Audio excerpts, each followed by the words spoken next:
What could possibly cause a seasoned captain to reject the rotation on a perfectly functional aircraft? And what happens when that decision is made? It's a question that touches on both the technical and human elements of aviation. In this story, we'll uncover how seemingly ordinary events and technical decisions led to an extraordinary situation that could happen to any pilot. Stay tuned as the story unfolds. On March 12, 2014, a 61-year-old captain woke up feeling good. The day before, he had visited his cardiologist for a routine checkup. After a bypass surgery back in 2011, his medical had carried certain limitations. But the news was encouraging. His doctor confirmed that he would likely get the green light to continue flying for another year. The captain, who had accumulated an impressive 23,800 flight hours, had no plans of retiring just yet. He was operating the Airbus A320 for US Airways, with 4,500 hours logged on the type, a craft he knew inside and out. March 12th was his last off day before a work trip, so he spent it relaxing, knowing he would have a red-eye flight to prepare for the next day. On March 13th, he woke up at 4:45 a.m., feeling refreshed. He suited up and made his way to the airport in Fort Lauderdale, Florida, where he would board a jump-seat flight to Charlotte, North Carolina. His flight landed on time, and he managed to catch a 90-minute nap on the way. By the time he signed in for duty at 7:30 a.m., he was well-rested and ready to take on the day. It was here that he met his first officer for the day. At 62 years old, she had been able to sleep in until 8 a.m., having had 3 days off before the flight. With 13,000 total flight hours under her belt, including 4,700 hours on the Airbus A320, she was equally experienced and ready for the mission ahead. This was a well-rested, highly experienced crew, one that could handle any challenge, or so it seemed. The crew's pre-flight briefing went smoothly. They were scheduled to fly from Charlotte to Tampa, then to Philadelphia, and finally to Fort Lauderdale, back to the captain's home base. Weather conditions were standard, with no issues, except for some gusty winds in Philadelphia, but nothing that would raise any alarms. The crew quickly finished their briefing and proceeded to the gate. While we don't know for certain who was the pilot flying and who was the pilot monitoring for the first 2 legs, we do know that everything went smoothly. The aircraft departed on time from Charlotte, and both flights were uneventful. The crew arrived in Philadelphia at 16:49, only to be informed that they needed to switch aircraft for the final leg to Fort Lauderdale. Aircraft changes are an inconvenience for crews. Everything has to be shut down, catering bars sealed, and a new setup is required for the new aircraft. These delays, while not massive, can add up, and the crew only had about an hour to make the switch, a tight but manageable window. The weather was windy in Philadelphia, so the decision was made that the captain would be the pilot flying for the next leg. He stopped by the gate to speak with the dispatcher, while the first officer moved to the cockpit to set up the flight management computer. The new aircraft was a 15-year-old Airbus A320, with no significant technical issues reported. However, it's worth discussing a critical system on the A320, the flex temperature takeoff thrust setting.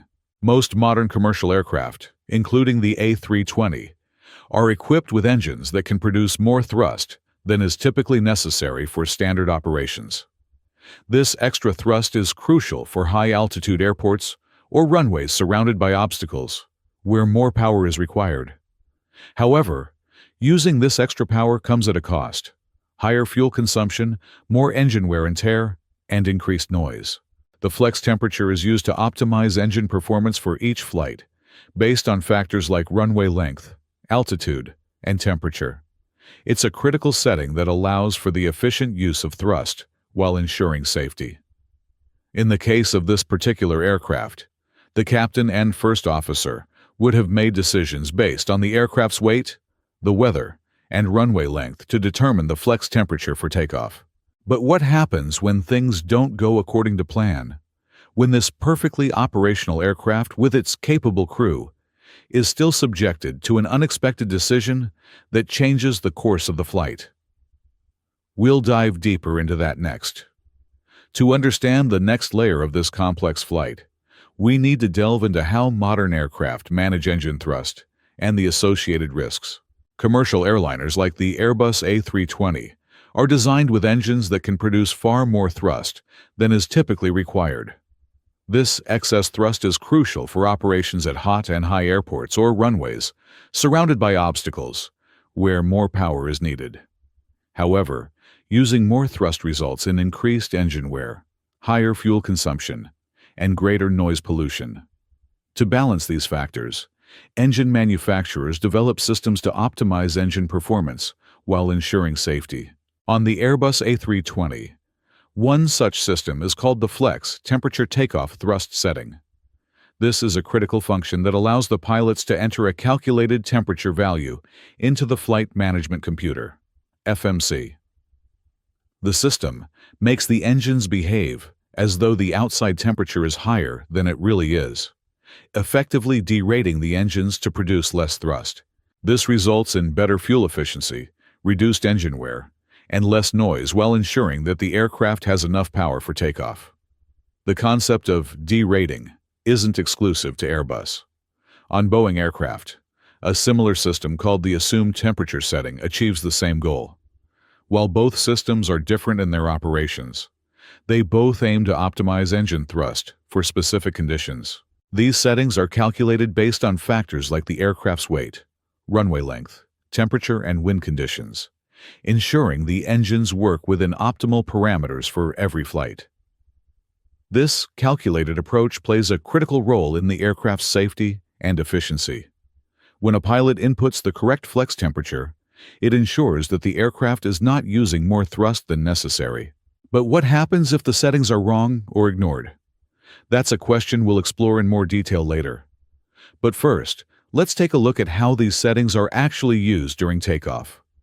On the Airbus A320, the thrust levers are placed in several key detents: idle, max reverse thrust, climb thrust, CL, flex MCT, maximum continuous thrust, and toga, takeoff go-around. The flex MCT detent is used for the majority of normal operations, like takeoff. The flex thrust setting is calculated and entered into the FMC, and the pilots adjust the thrust levers to the flex MCT detent for a smooth, efficient takeoff. If a higher level of thrust is needed, the toga setting would be used, but that's reserved for emergency situations like a go-around. In this story, the crew was using the flex temperature system to adjust their engine thrust for the conditions in Philadelphia. But how does this all tie into the aircraft's performance? The takeoff speeds, such as V1 rotation speed and V2, are all influenced by these calculations. V1 is the decision speed, beyond which the takeoff must continue, even if something goes wrong. Rotation speed is when the pilots begin to lift the nose for takeoff, and V2 is the climb-out speed, which is necessary to maintain a safe altitude in case of engine failure. These speeds are also determined based on factors like the aircraft's weight and the flex temperature setting. Now, let's talk about another critical system that plays a role in the story: the Electronic Centralized Aircraft Monitoring System, ECAM. This system is like the aircraft's vital signs monitor, continuously tracking the performance of the engines and other systems. The ECAM displays real-time data and alerts the pilots if anything abnormal occurs. This includes warnings about engine performance, system failures, or even small discrepancies in the aircraft's operations. The system is designed to prioritize these alerts, using color-coded messages to help the crew respond appropriately. The ECAM alerts are categorized by urgency: red for immediate action, amber for cautionary measures, and green for informational purposes. There's also a system that separates the warnings into two levels. A level 1, amber simply appears on the screen as a reminder, while level 2, amber triggers an audible chime and calls for the pilot's immediate attention. These warning systems ensure that the crew is aware of any irregularities and can take appropriate action before they escalate. On this particular flight, The importance of these systems becomes clear as the crew faces unexpected decisions. The ECAM plays a major role as it helps the crew monitor engine parameters, fuel usage, and even thrust settings during takeoff. Small mistakes or missed warnings could lead to big problems. As the crew begins to prepare for takeoff in Philadelphia, everything seems routine until it isn't. The decisions made based on the flex temperature setting, the engine performance monitoring, and the management of the ECAM system will soon prove crucial. As we continue the story, the tension rises, and the decisions made up until this point will prove to be pivotal. A seemingly routine day of flying quickly turns into something much more complex, and each step taken by the crew, from calculating thrust settings to managing the aircraft systems, has consequences. Imagine, for a moment, being in a cockpit at the beginning of a flight. Everything seems perfectly ordinary, but behind the scenes, things are beginning to slip through the cracks. You're about to see how small, easily overlooked mistakes can snowball into something much larger, leading to a series of technical and human errors that set the stage for a crisis. We begin with a seemingly innocuous decision, the captain's choice to start only one engine for the taxi. It's a standard procedure in many airlines, known as a single-engine taxi, intended to save fuel and reduce emissions. It's an efficient practice, but it also increases complexity. You see, the decision to use only one engine requires the crew to monitor the remaining engine closely, and it adds an extra layer of workload as the aircraft nears the runway. While this may seem like a small detail, it highlights how operational decisions, though routine, can add pressure on the crew. But let's step back and take a broader look at the situation. The weather conditions on the day were clear skies, great visibility, and winds coming from 290 degrees at 18 knots, gusting up to 28. It was windy, but the wind was aligned with the runway, which should have provided the crew with a straightforward takeoff. But here's where the first error crept in. The flight crew was given the wrong runway in their flight plan. Instead of runway 27L, the first officer inputted 27R into the Flight Management Computer, FMC. Now, this mistake in runway selection might seem like a minor one, but it's crucial. The FMC is the heart of flight planning and navigation, and an incorrect runway input could lead to critical errors later in the flight.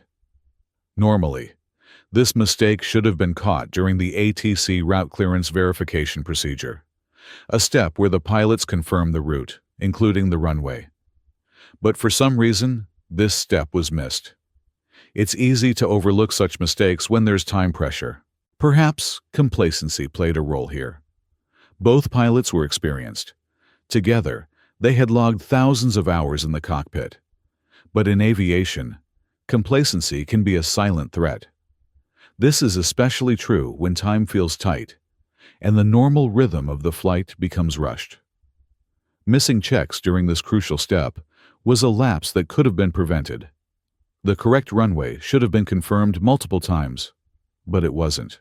And by the time the aircraft was pushed back, ready for departure, the first officer had already input the incorrect runway. The initial pushback from the stand occurred at 17:02, just 2 minutes behind schedule. But this would be the last moment when the flight seemed routine, as the missing checks would begin to snowball into more significant issues. As the aircraft taxied out single engine, the weight and balance information for Flight 1702 was sent to the cockpit by the airline's operations team at 1754. The first officer entered this data into the FMC, which should have been a straightforward task.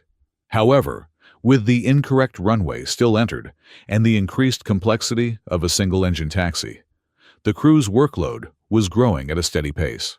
And while the flight crew was given another opportunity to verify the runway, this time from their ATIS briefing, the mistake was not caught.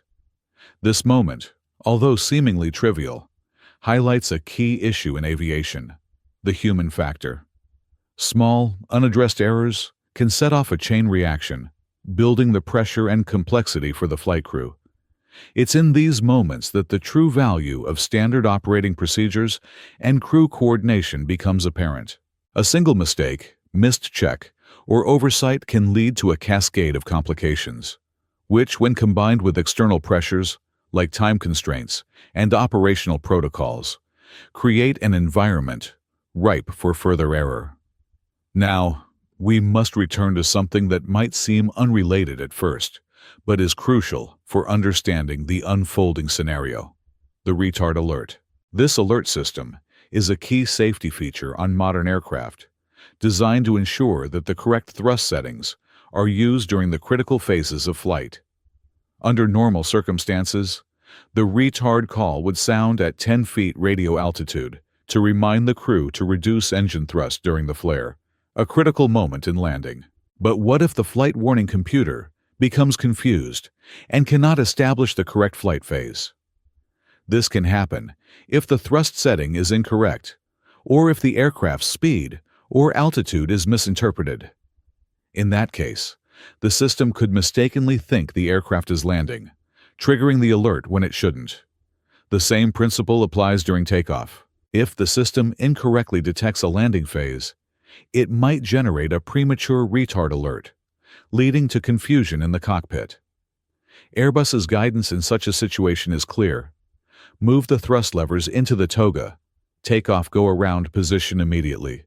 This will silence the alert and ensure maximum takeoff thrust is available. While this may seem like an isolated technical issue, it underscores the importance of each phase of flight, from the pre-flight checklist to the final moments before departure. In this case, the incorrect runway entry and the operational decisions made under time pressure compounded the risk, leading to an environment where even small technical alerts might go unnoticed. By the time the aircraft was ready to depart, the consequences of those missed checks and procedural oversights were beginning to accumulate. Every action, every missed detail, now had the potential to contribute to the complex scenario that was unfolding. At this stage, the crew's journey seemed almost ordinary, but lurking beneath the surface were small errors that would soon converge into a critical problem. The first officer had completed most of the setup, but an important task remained: inputting the correct V speeds and flex temperature. The FMC, Flight Management Computer, is responsible for calculating these values based on the runway data, and if this step isn't done properly, it can result in disastrous consequences.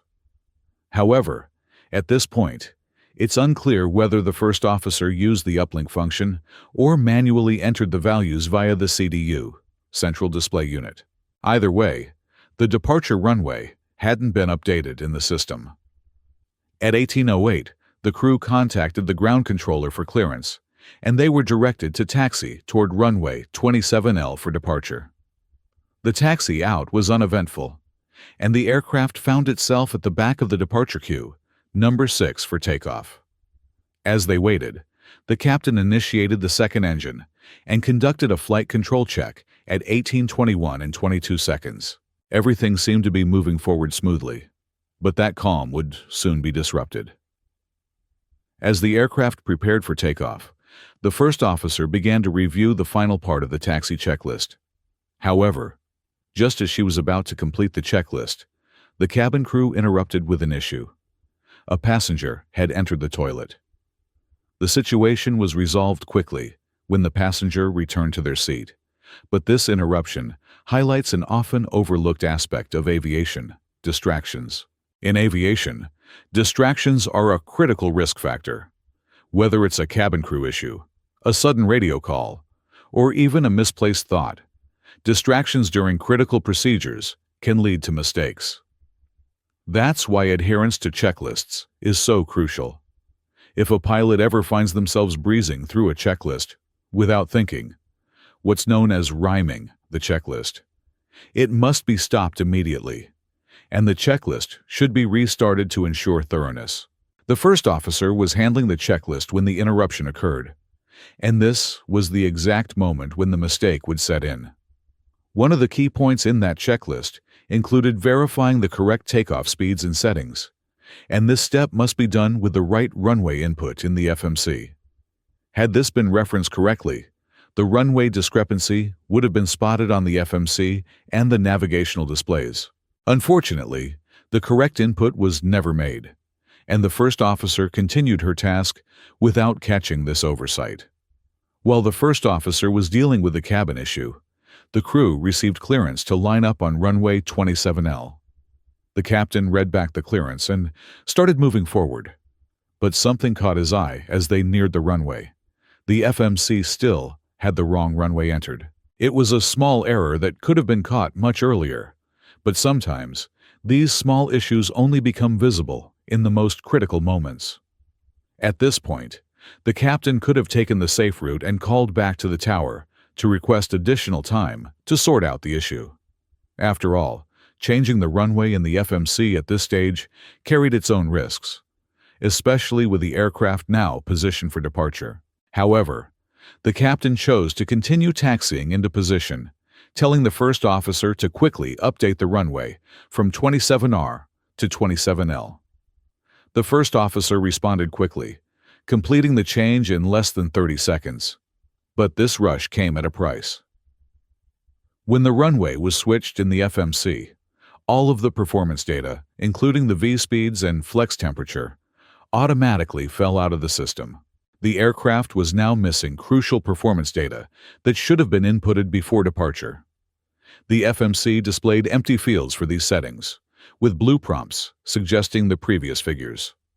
In addition, an amber scratchpad message appeared, saying, "Check takeoff data," and a red speed select message would have also appeared on the pilot's primary flight displays. In the rush to fix the runway input, the first officer overlooked these warnings. The performance fields were left blank, and this went unnoticed by the crew. While it may seem like this mistake should have been easy to spot, rushing through critical steps often results in missing such details.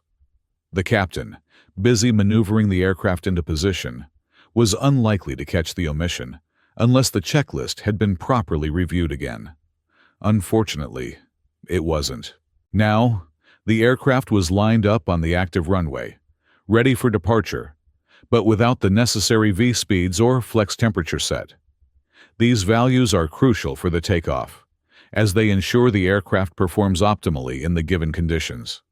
Missing this data at such a critical point in the flight is a serious safety risk, and the crew's failure to address the issue earlier would soon have consequences. At this moment, there's an important lesson for all pilots, especially first officers. If you're ever in a situation where the captain is pushing forward without fully completing a critical procedure, you must speak up. Captains, as experienced as they may be, can sometimes get too focused on the goal of departure, driven by the desire to stay on schedule.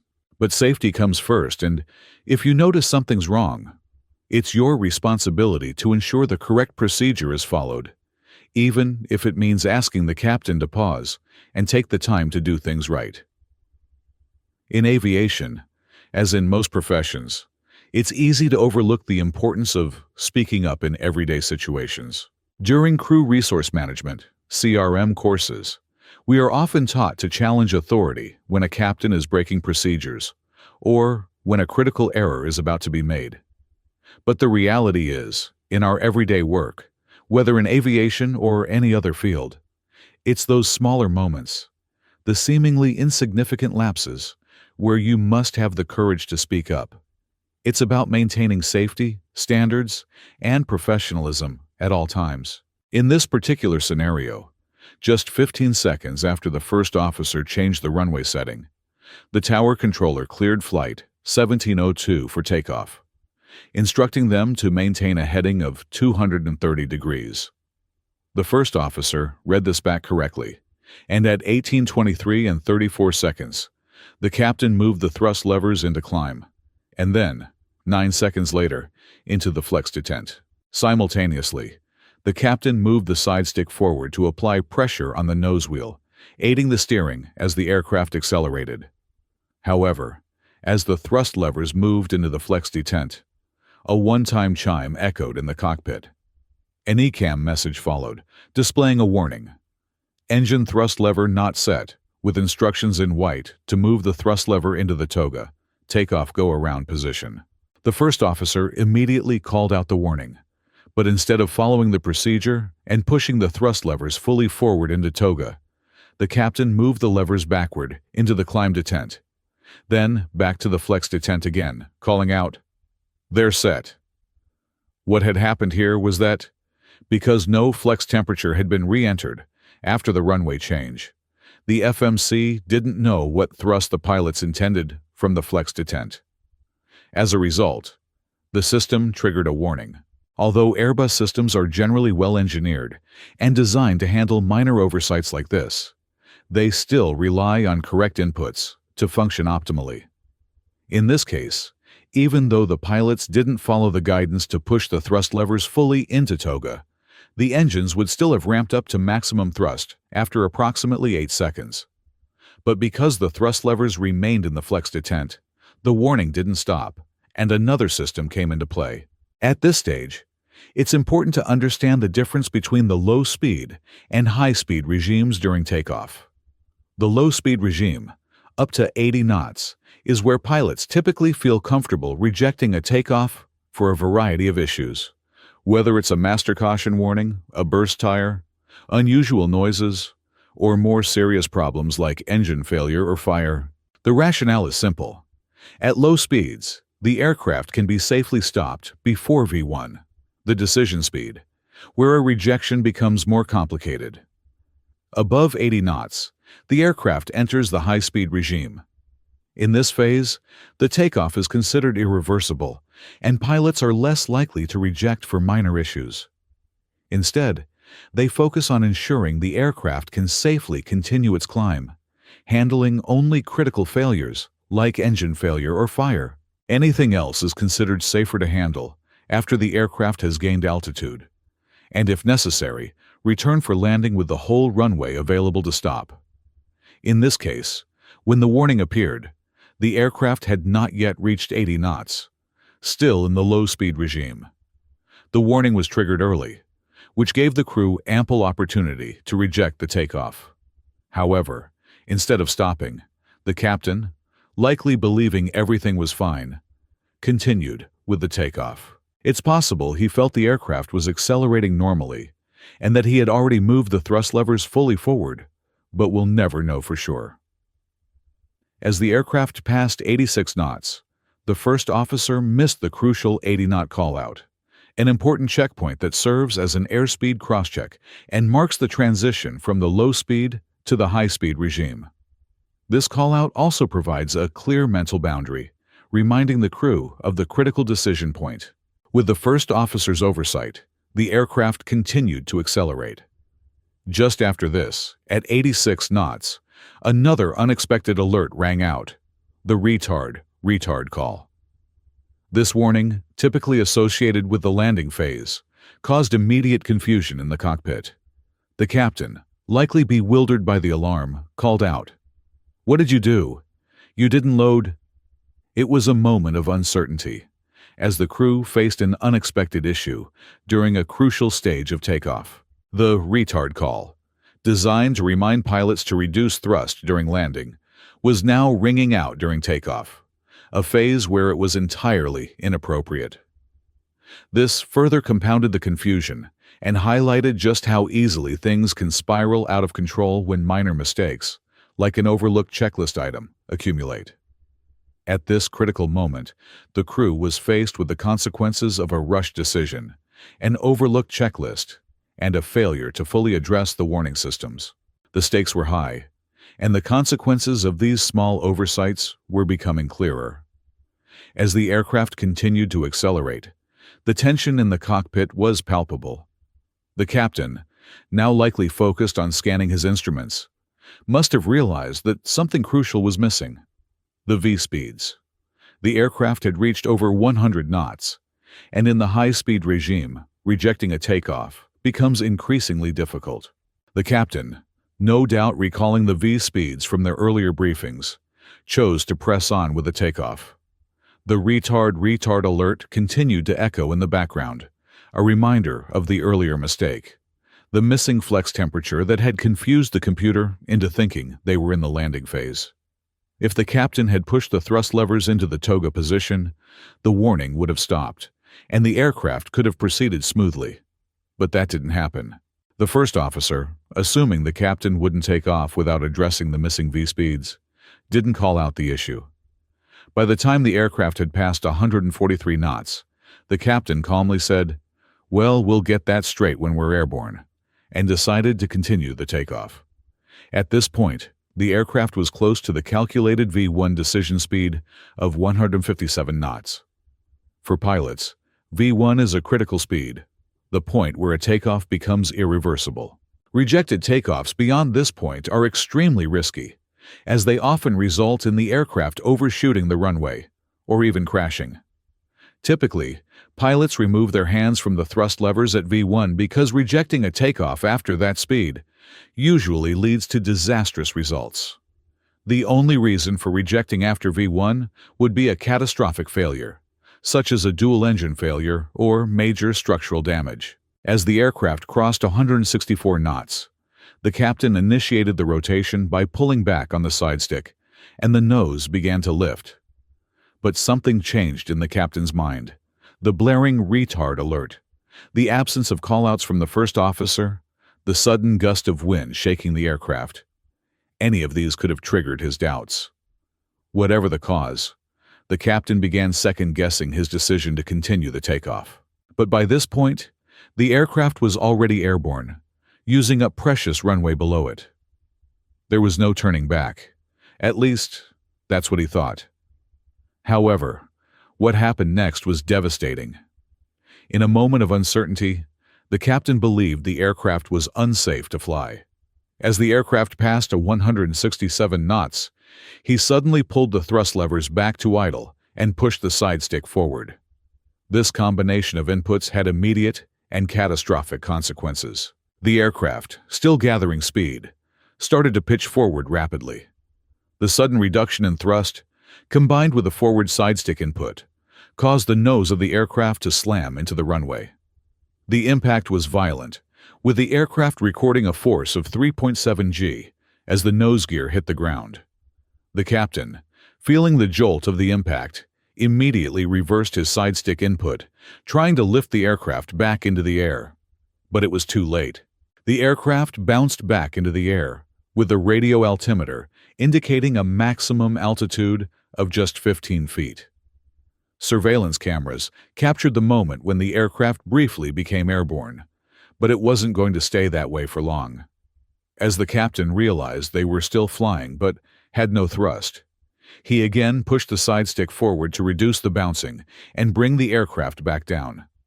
He then pulled back slightly to soften the landing.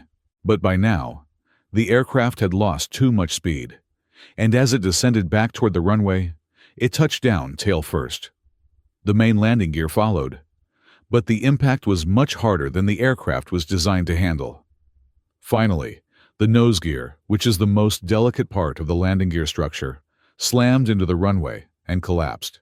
The collapse of the nose gear caused the aircraft to careen down the runway, scraping its nose against the asphalt and kicking up a massive cloud of smoke behind it.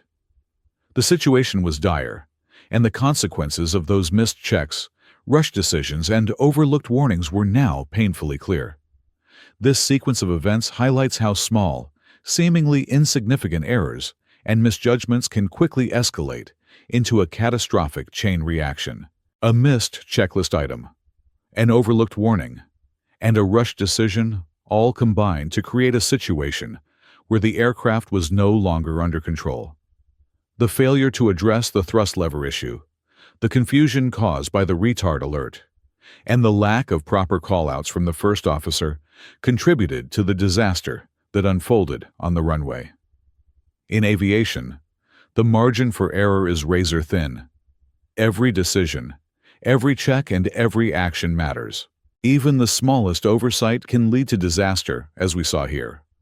The tragic outcome could have been avoided with better communication, adherence to procedures, and a willingness to slow down and make sure everything was done right, even if it meant delaying the flight by a few minutes. The aircraft had finally come to a stop on the left side of runway 27L at 18:24:48, but the damage was severe.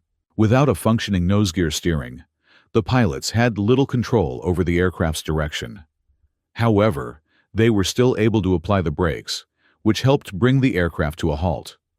The evacuation process was immediately initiated. The cabin crew worked quickly, deploying almost all of the emergency slides, except for the one on the right side. Smoke was visible outside near that exit, and the nose-down attitude of the aircraft prevented the slide from reaching the ground.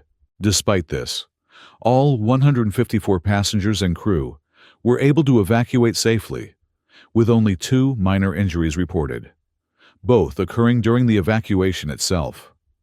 Thankfully, those injuries were not life-threatening. However, the aircraft was so severely damaged that it was ultimately written off. As of the last reports, the aircraft remained on the apron at Philadelphia Airport. If any of you have seen it there, let me know in the comments. And, as always, don't forget to subscribe. Your support really helps the channel grow. The investigation into the accident began immediately, and the fortunate part of this case was that the investigators were able to speak directly with the pilots, cabin crew, and passengers. This provided invaluable insights into what had happened. After reviewing the available data, including the flight data recorder and cockpit voice recorder, the NTSB determined that the probable cause of the accident was the captain's decision to reject the takeoff after the aircraft had already rotated and passed V1. Contributing factors included the flight crew's failure to follow standard operating procedures by not verifying that the FMC was correctly set up after the runway change. This oversight was crucial, as it led to confusion during the takeoff roll and ultimately contributed to the captain's decision to abort the flight after rotation. The incident also surprised many pilots in the industry when they learned that the Airbus system could trigger a retard call during the takeoff roll. Although the procedure had always been to move the thrust levers to the toga detent if an engine thrust not set warning was enunciated, Airbus updated their guidance after the accident. They recommended that if the retard call was heard during the takeoff roll, even above 80 knots, the takeoff should be rejected. This new guidance makes sense, as the retard call typically signals that the aircraft is experiencing an anomaly, and rejecting the takeoff at that point might prevent more serious consequences. This accident is a stark reminder of the importance of adhering to standard operating procedures and the critical role of crew resource management, CRM. If you're a new or young pilot, always remember that if something feels wrong, or if you think something should be done differently, speak up. It can be intimidating during a takeoff roll, especially when you're in the heat of the moment. But simply asking, "Should we stop?" could have made a significant difference here. The captain still had the final say in the decision, but by voicing your concerns, you make your input heard, which can potentially steer the captain away from a faulty decision-making loop. If the decision is still made to continue, then the standard operating procedures must be followed to the letter. The further away you stray from SOPs, the more mistakes are likely to occur. This case highlights the importance of cross-checking procedures, effective communication, and following established safety protocols, especially when things don't feel right. A small mistake or a missed checklist item can quickly snowball, as seen here. But with proper attention to detail and a willingness to speak up, many of these issues could have been mitigated. I know this was a shorter video, but I'd love to hear your thoughts on it. Your suggestions and feedback are always appreciated, especially when it comes to which accidents and incidents you want us to cover next. If you want to see my next video before everyone else and also have a chance to give feedback, you can join my Patreon crew by scanning the QR code here or heading over to patreon.com/join-mentor-pilot. I'm gearing up for a Patreon hangout tomorrow, which I'm really looking forward to. It's always a great experience answering your questions live, and it feels just like having coffee with a group of friends. Before you go, make sure to check out this video next. It's super interesting. My name is Pet Hofeld, and you're watching Mentor Pilot. Have an absolutely fantastic day, and I'll see you next time. Bye-bye.